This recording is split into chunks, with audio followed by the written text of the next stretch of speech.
राम राम। जैसा कि मैं पिछले प्रसंग में बता रहा था, किस तरह श्री हनुमान जी ने मुद्रिका फेंकी, माँ जानकी आश्चर्यचकित हो गई कि प्रभु श्री राम को कोई जीत नहीं सकता, तो ये प्रभु श्री राम की मुद्रिका यहाँ आई कैसे। हनुमान जी को समझ आ गया कि माँ प्रभु का नाम भूल गई हैं, अब मुझे प्रभु की कथा आरंभ कर देनी चाहिए। लंका मेरे भाई बहन राक्षसों की नगरी, वहां एक राम भक्त राम कथा का उच्चारण कर रहा है। अशोक वृक्ष पर बैठे हैं, राम कथा करने लगे। लंका में सर्वप्रथम राम कथा हनुमान जी ने कही। डाल पर बैठे बैठे इतनी सुंदर कथा कही कि सीता जी के दुख दूर होने लगे। मेरे भाई बहन, उनको पुराने सारी बातें याद आने लगी। मुझे लगता है कथा कहने वाले को ऊपर और सुनने वाले को नीचे बैठने की प्रथा यहीं से शुरू हुई कि हनुमान जी पेड़ पर बैठकर कथा सुना रहे हैं और जानकी जी नीचे बैठी हुई। कथा में बाधा डाली। सीता जी बोली, इतनी सुंदर कथा सुनाने वाला तू कौन है। प्रकट हुए। सीता जी ने देखकर वानर को देखते ही मुंह फेर लिया। पहले निमंत्रण दिया कि प्रकट हो, और जब प्रकट हुए तो मुंह फेर लिया। आप बताओ हमें कैसा लगेगा, कोई हमें अपने घर पे बुलाए, द्वार खोले और हमें देखते ही मुंह फेर ले।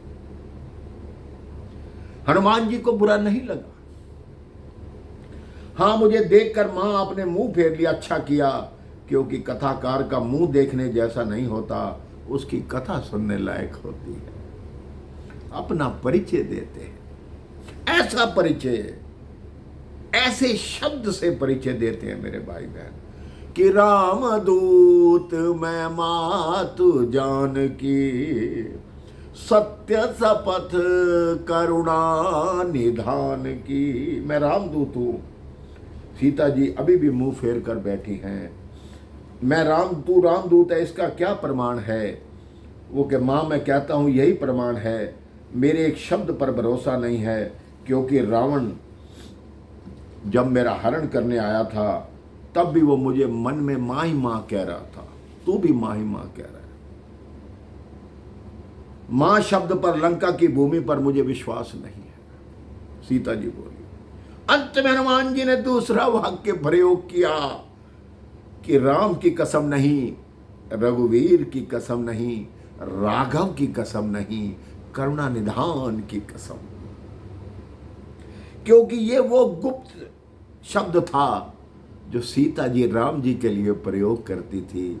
वो राम जी को हमेशा ही कहती थी, आप मेरे करुणा निधान हो। इसलिए हनुमान जी ने करुणा निधान की शपथ खाई।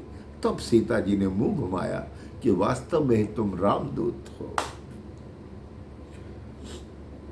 हनुमान जी ने अंगूठी के विषय में बताया कि ये वही मुद्रिका है मां, जो आपने गंगा किनारे उतराई के लिए केवट को देने के लिए प्रभु को दी थी।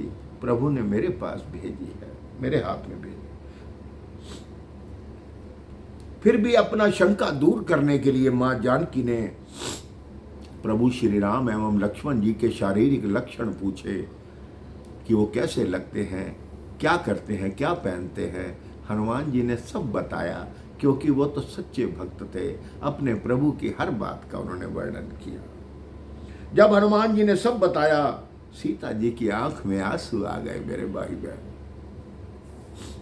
हनुमान जी ने सुंदर संदेश दिया, प्रभु आपके वीर में इतने दुखी हैं कि मैं क्या कहूं। वो कहते हैं, जिस वृक्ष के नीचे मैं बैठता हूं वह वृक्ष मुझे जलाता है। वर्षा का जल तपे हुए तेल के समान लगता है। आपके विरह में बहुत दुखी हैं, आपको बहुत याद करते हैं। राम जी इतना याद करते हैं तो मुझे लेने क्यों नहीं आते। मां जानकी ने कहा। हनुमान जी कहते, आपने एक पोटली जब हरण के समय एक पर्वत पर फेंकी थी, जब महाराज सुग्रीव से प्रभु श्री राम की मैत्री हुई, तो सुग्रीव जी ने वो पोटली प्रभु को दी, जिस साड़ी के पल्लू में आपके आभूषण बंधे हुए थे। प्रभु ने उस पल्लू को अपने हृदय से लगाया और बोले, हे हनुमान, ये वही साड़ी का पल्लू है जिससे सीता मेरा पसीना पोंछती थी, मुझे हवा किया करती थी। अब माँ और पुत्र की बातें चलती हैं, क्या क्या बातें होती हैं, इस संदर्भ में मैं आपको अगले प्रसंग में बताऊंगा। राम राम, जय श्री राम।